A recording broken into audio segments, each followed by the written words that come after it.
The project is about a relationship, or the inquiry into a relationship of notions of poverty or concepts of poverty in arte povera, and on one hand, and on the other hand, notions of poverty in monastic movements, and to look at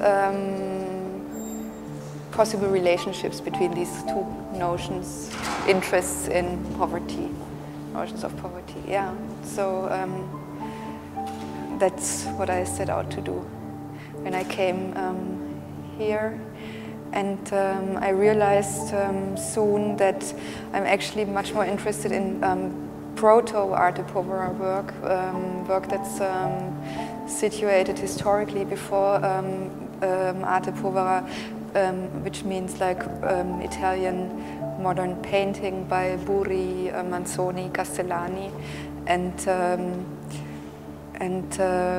a discourse of fabric in all its aspects, like social aspects, iconographical aspects, religious aspects, and so this became much more important for the project.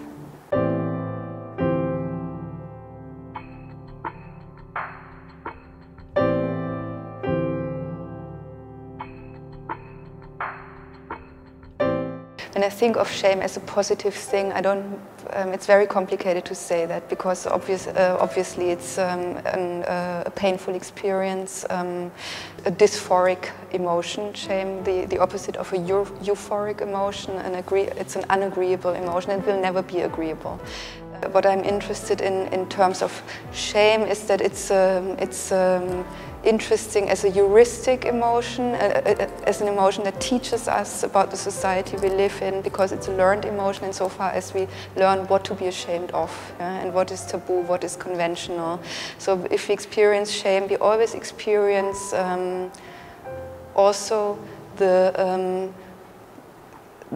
terms according to which we are judged in the society we live in, and so it's a very useful emotion. And in terms of poverty, very different story, very complicated, and politically, I was just interested in the coincidence of poverty being a positive thing in arte povera and in monastic life, and obviously in terms of art history, this positive notion of poverty stems from Jerzy Kotowski, a Polish theoretician of theater and practitioner of theater, who wrote about what he called poor theater, and describes a kind of art as a relationship that's very direct between the artist and the recipient.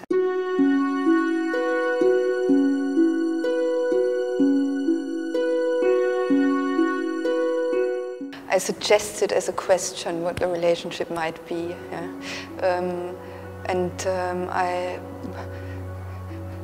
I use it in very different terms, on very different terms. For example, there's a series of woodcuts with motifs that I took from Giotto's frescoes depicting Saint Francis, and so I isolated imagery in Giotto's frescoes dealing with a narrative of fabric, because Francis was the son of a fabric merchant, and fabric is very important in the narrative of the Fioretti, and it's also very important in the iconography. And I used this to relate this iconography in Giotto to relate it to Brazilian modernism, actually, because I first showed this set of works at the Sao Paulo Biennale last year, and it was just to look at a certain aspect in early Renaissance art, performativity of fabric, that relates to Brazilian modernism. Yeah? So this is one aspect. Another aspect of the narrative of St. Francis is the whole issue of nakedness, exposure, undressing that reappears in the Fioretti too, and it, of course, is directly linked to the issue of fabric, because it's about taking off one's clothes, but also related to the question of shame, because it's relevant in a undressing is understood in a much broader sense. So that's why the figure of St. Francis was interesting to my work.